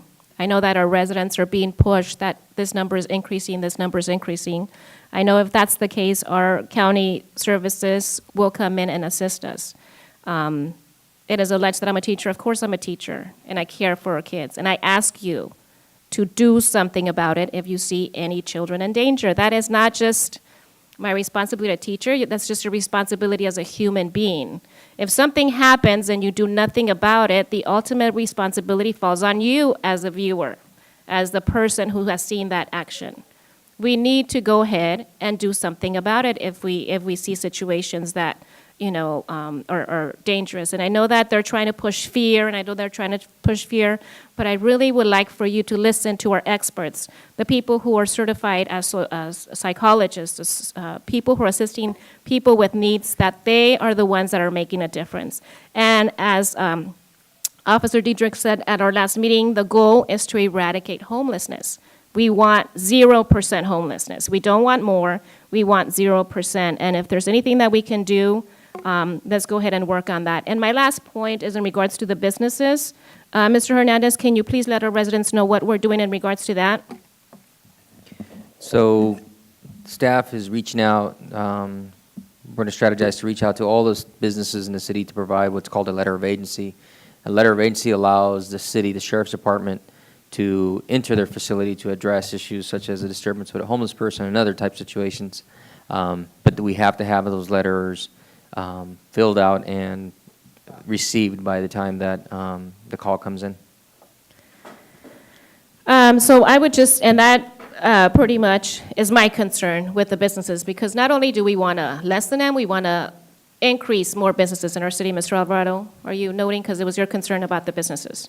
So if you're not aware, please get a copy from Mr. Hernandez for that letter of agency, and I would hope that the next time you're talking to those business owners, that you give them that letter and you say, please fill it out and sign up so that our businesses can be supported instead of scared, because we want to increase our businesses in our city, not lose them. And that's pretty much it. And my last comment is just about basic personal integrity. You know what I mean? I know this is the homeless issue, and I know that people are running, hopefully not on personal interest, but really trying to solve the matter that we have at hand. And as a city, we are trying to do something about it. My view is the families and the children issue, because I'm sorry, it is a big issue with people in the streets and stuff like that, and that's why there's other agencies to help. But I do want to do something about that. And I know I voted for the plan, and as I told you last time, that is my goal, to help people who are facing difficult situations, particularly children and families that need our support. And Mr. Mike Laughlin, thank you for being so brave and sharing that with us in regards to your situation, because there's many people who face situation, it's just transitional. They've gone through life, and it's a difficult situation.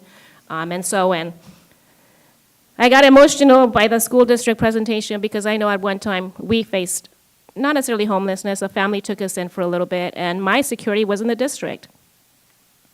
I don't know if I wore the same clothes the next day or not, but I got up, went to school, came home, and we dealt with whatever we needed to deal with. So it's not just anybody that faces this situation. A lot of us are facing.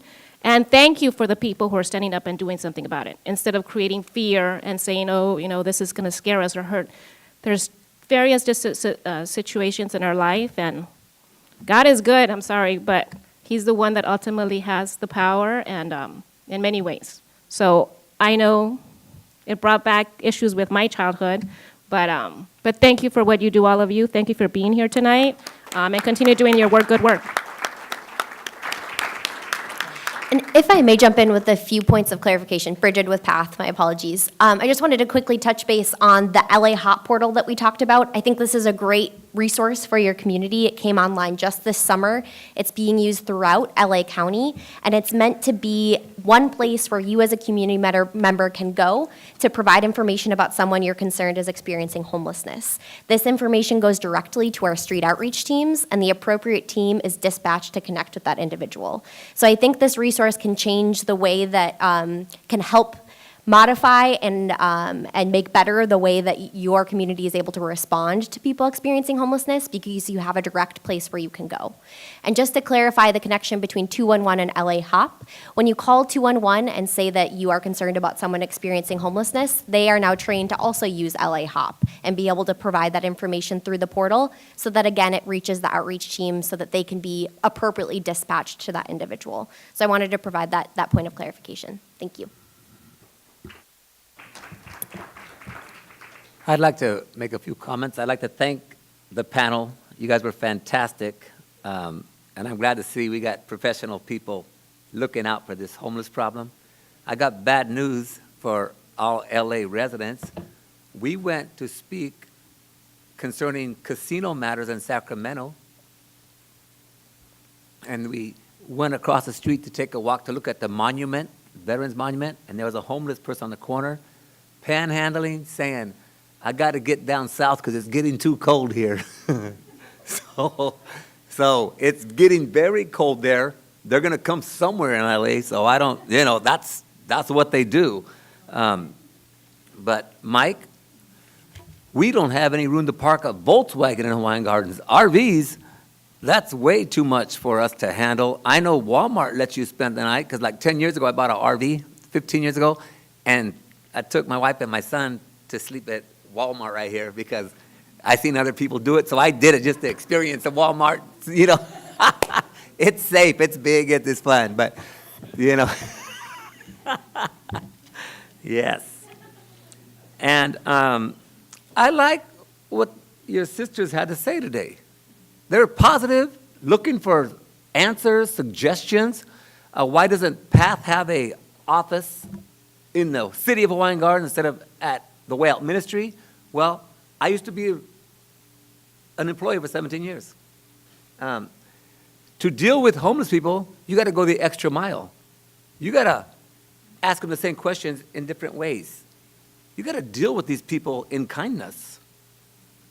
Kindness. That answers that question, because I've been walking the street and there's a lot of people saying how rude they've been treated by our staff when they go there just to sign up like for a wedding, you know? So if people with homes are treated unkind, how much more will a homeless be unkind? And I like what Rosie said about this $245,000, $55,000 that's set apart for the homeless. Can that be used for fixing the showers? Mr. Manager, has anybody got any of that money? Anybody? So those dollars were received by the state of California for the purpose of addressing homelessness. They're restricted to those dollars. If you do not use them within a specified period of time, which is 3 years, you essentially lose them. The city council can do any initiative it wishes to include showers within a specified period of time. Right now, the city has not committed those dollars to any purpose. Thank you very much. Concerning the showers, I used to be an employee there. I worked recreation. I was there when they shut those showers because the people that mop were saying, these guys come in and they leave like mud on the ground. It's too dirty.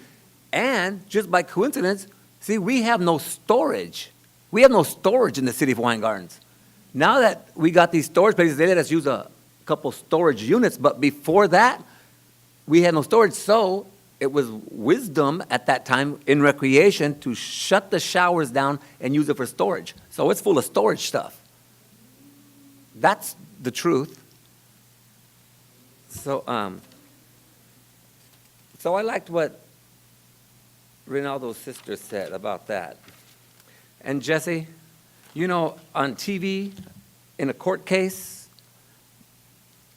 a judge or a witness, an attorney will kind of lead on his witness, and the judge will say, you're leading them on. See, there's a difference between talking to businesses and trying to get out of them the answer you want to hear. And that's, I'm sorry, is what happened, what's been going on. Because I talk to the businesses too. And it's for a political agenda. It's election time, so election lies are all over, running rampant. I wanted to share this with you, but I found out I cannot. This is my last year and a half work, my gift to the city of Hawaiian Gardens. On 2/26, here, I'm going to give it to you so I won't get in trouble, because he said that if I show it to anybody, I could get in trouble. She's saying I can't talk about it, but it's got to be said. Can I say that? I'll just say this. I'll say this. I'm not going to talk about it, but that what I gave him was my year and a half last gift to Hawaiian Gardens from me. It was going to be, how much can I say, sir? Let me say it for you, to the extent that doesn't violate the Brown Act. But essentially, you're referring to your efforts to address real property in the city to bring a project that you felt was in the city's best interest. Yeah, okay, that's enough right there. That's good right there. That's what I wanted to put on 226, a project for the city of Hawaiian Gardens, a beautiful thing. I think it'd be a gem, because Seal Beach and Los Alamitos come through that, they'd see that and they'd see us. And it's safe to say, Hank, that that was not a homeless shelter Exactly. sponsored by No. the Way Out, correct? No, Please explain that, yeah. Yes. Because that's where minds are going. I know. It was nothing like that. It was a beautiful gem for the city to enjoy. But I can't even show you the pictures. And Mrs. Maravilla didn't want me to say this much, but... You can say whatever you want, but it's a misdemeanor to disclose closed session conversations. That's what I'm not saying. It's just a beautiful thing. And, yes, sir. So just to clarify, this is not an initiative, or this wasn't a request by Ms. Maravilla. I want to make sure that, the city council is making sound decisions with regards to any potential liability to the city and to yourselves. We, staff, have received direction from the city council on that property, and we're moving forward with that. And there will be actually an agreement at the next city council agenda, which is like a lot of things. A city council reviews and considers a variety of items and ultimately makes a decision on direction. Any items like that are discussed in closed session are not, they're in closed session for a reason. Allows them to be in closed session because they don't have a public good at that moment. It's a discussion, it's a negotiation, variety of legal issues. But once a decision is made, then it's public information. Okay, I got two more things to say. I've been on the street, not homeless, but just walking for campaigns, and some residents told me this: what's Tony Mendoza doing here? Because they've seen the news, they've read the newspapers, and they're saying, what's he doing here? So I told him he was invited here to represent these three candidates. So I called Artesia because they're having campaigns too. So Councilmember, yeah. I'm sorry. If it's pertaining to the homeless issue, we can discuss it. Oh, okay. Campaign issues we cannot discuss. Okay, all right. Okay. Okay. I just want to say this one thing then.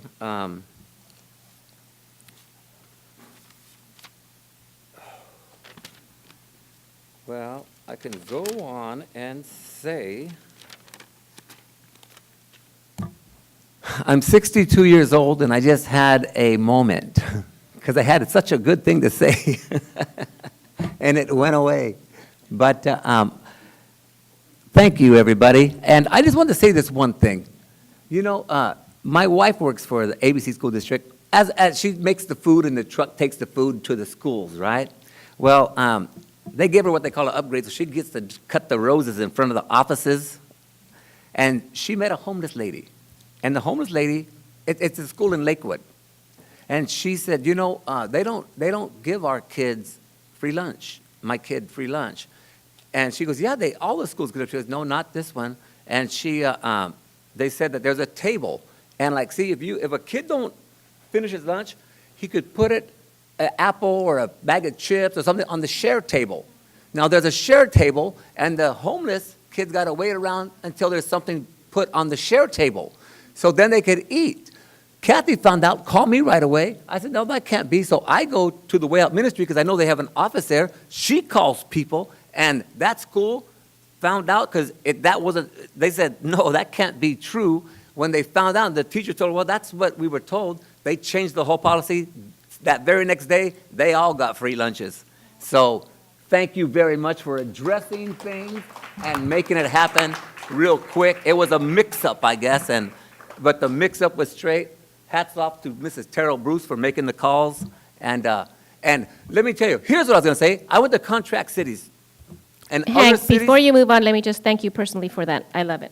Yeah. Thank you for being you're proactive. Welcome. You're welcome. And that's what this is, working together with this coalition. We have a connection to help people, even outside of our city.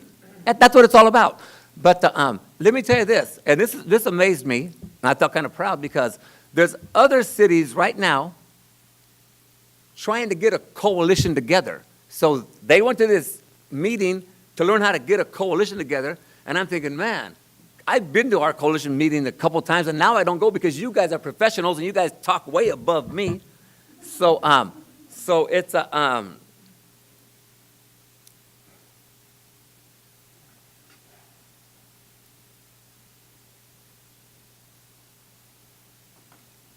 so it's way above me. So you're doing a great job. But cities are trying to catch up with us, and it's beautiful. So thank you very much. That's all I have to say. Thank you. I want to thank all of the presenters. I can honestly say I learned a lot. I was not aware that Los Alamitos had shelters for women, experiencing homelessness that are pregnant or youth ages 12 to 17. So that's new information to me that I can share with my community and with, people that I speak to on a daily basis.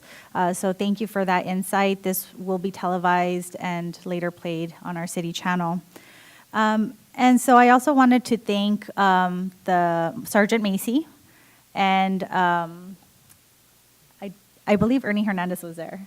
I'm sorry, I have had so many meetings, but I also want to thank our HR manager, Patrick.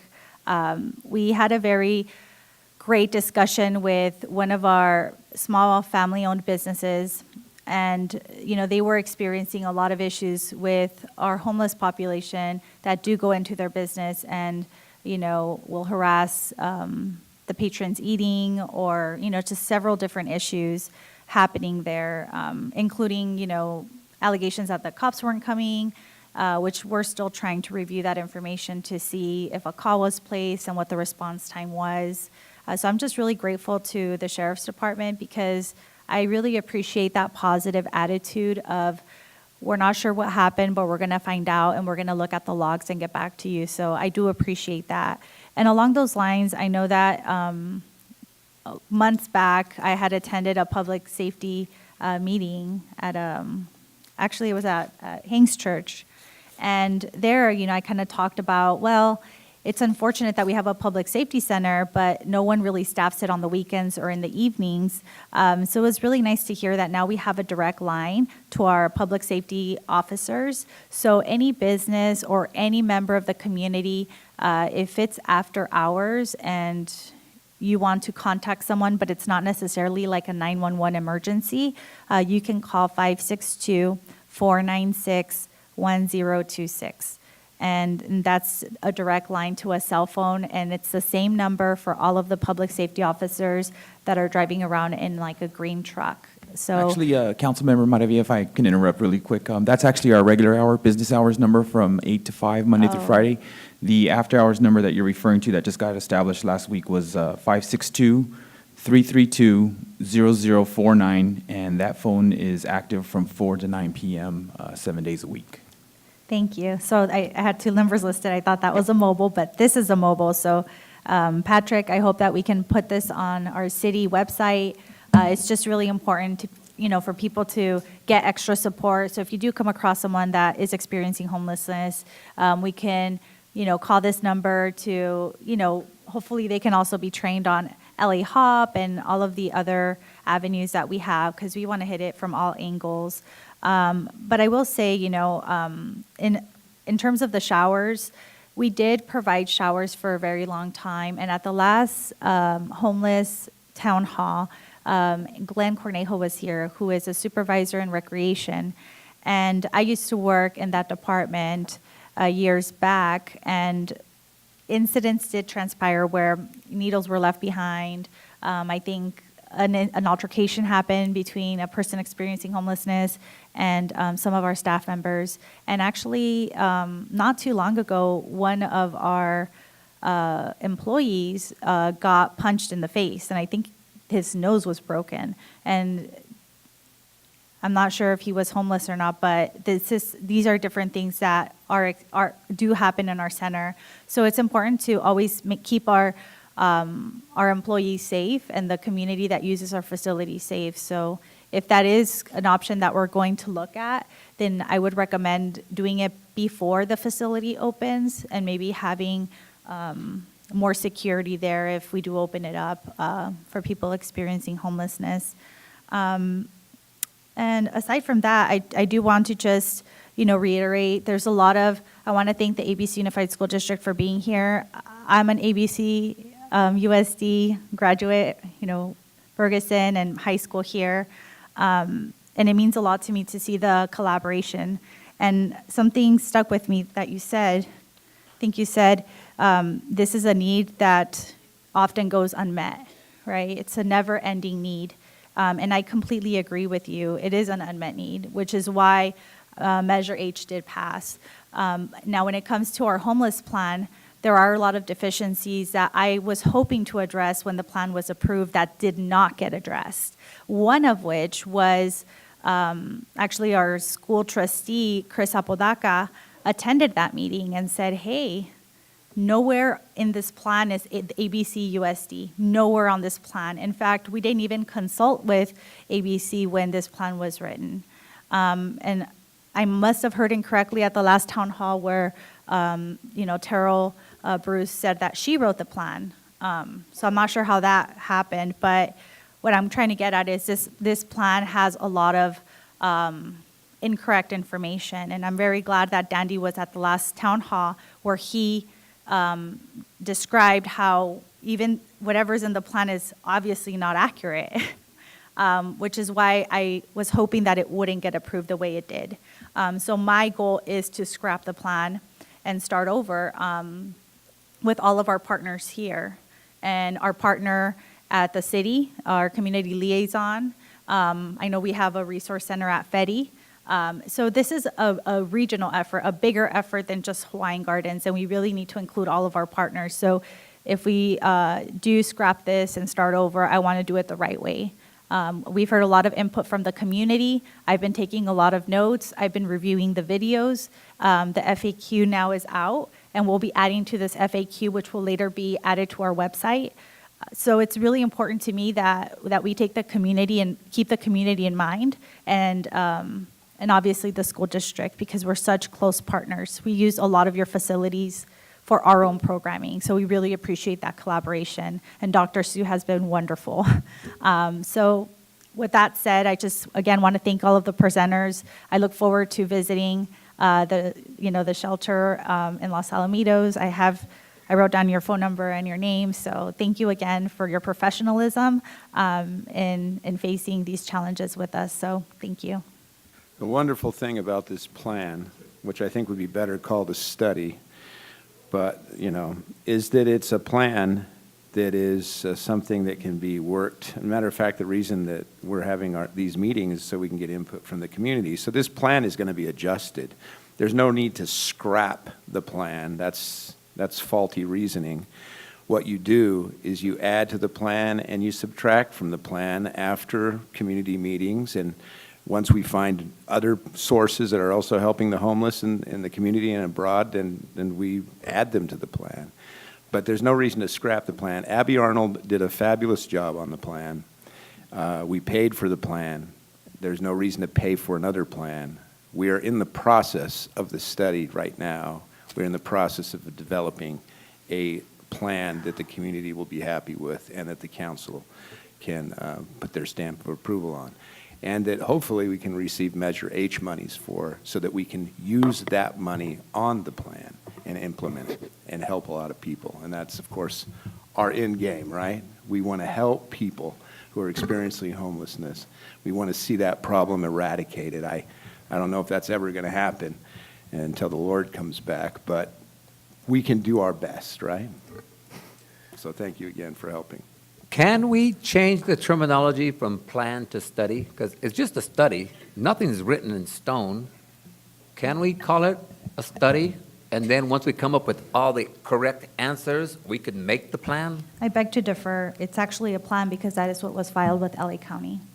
And then my whole point of scrapping it and starting over is when I looked through the plan myself before it was approved, I took a lot of time doing that, and so did you. And the whole thing, I just was not in agreement. Well, 90% of it, I was not in agreement. So it's important to me that we do it the right way. Community input, write the plan, execute, and refile that. And I wasn't in agreement either, but when they explained to me, this is not set in stone, you're going to look at this and say, I don't want this, I don't want this, I want this added. So it's not really it's a study. So I agreed that we work on this and chop it up and take out what's not right for Hawaiian Gardens. Like a sculptor, knock this out and then come up with a beautiful piece. That's what I agreed to, and that's what we're doing. This is part of it. You're chipping away at it. We're getting your input. Thank you. Now it's my turn, if I may. We started off with the homeless that we don't see, which is, I don't think there isn't anybody in the city of Hawaiian Gardens who is against that. We're talking about the families at the ABC school district. We're talking about people that we don't see. And there's nobody against that completely. But when it comes down to the people that we do see, which are the ones we see out on the street, it's different. These are the people that they want to be up there. In fact, a couple of our residents had told me, says, coming out of Food for Less, the homeless out there, they ask you for help. So they tried to give them something that he just bought, and they said, no, we don't want that, we want money. That's exactly what they want. They don't want food, they want money. It's hard because these people that we do see, the ones that the people are concerned about are the ones, like I said, on the street. Those people need hospitals. They need to be, those are addicts, they're alcoholics, they're mentally ill. The only ones that can help those people are hospitals, not just a church over here, over there. You can't counsel those people. You can't get them away from drugs unless you have a professional team that will do that, but they also need medical, to go through it.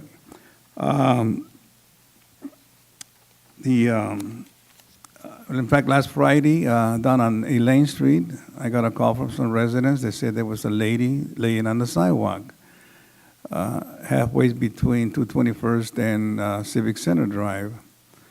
The sheriff was called, and they came. And also, I called the PSO, and Patrick was with them, and they came. And she finally just got up, and she could hardly walk, but there's nothing you can do to them. So what they did is they followed her all the way up to Carson. Where eventually did she go to, Patrick? My understanding is that she went to the main street out there on Carson and out of view by the time we caught up with the sheriff's department. Yeah, so this is the problem that we have. This is the problem that we need to solve, and this is what the community is concerned about. Now, for the homeless, like the ABC School District, they have theirs, and which to help the homeless that we don't see, the families, the kids who go to school. That's great. There's not, and I don't think there's anybody against that. Nobody's against that. That's a good program with Path also. But that's not the problem that we're dealing with here. As far as those vendors that are selling corn, tamales, tacos, or whatever it is, those are hardworking people. How much money do you think they make out there? How much do you think they make out there? They would rather be out there selling something that they can help them pay the rent and everything than be begging for alcohol or drugs. These are hardworking people, so.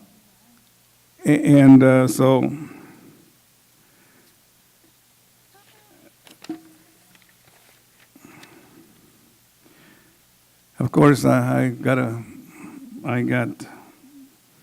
accused of being dishonest and all kinds of other things, and I don't worry about those accusations, because the community knows who I am, what I do, and what I have done for this community. I don't need to answer those angry words from an angry pastor. Who you used to be. And so, hey, those things don't bother me because I know who I am. Okay, so you can go ahead and say whatever you want. In fact, this meeting almost turned out to be a political meeting. It actually was a political meeting, accusing everybody of everything else. It was like a Jerry Springer show here for a while, and so the community knows what's going on, and they know what they want. They don't have to be told what they need. And of course, some people can't take no for an answer. It's either their way or none or no way at all. So with that, I think we're going to close this meeting until the next homeless meeting will be October the 16th at 6. Oh, October the 30th. Somebody give me the wrong info here. October the 30th at Ferguson School. Thank you. Good night.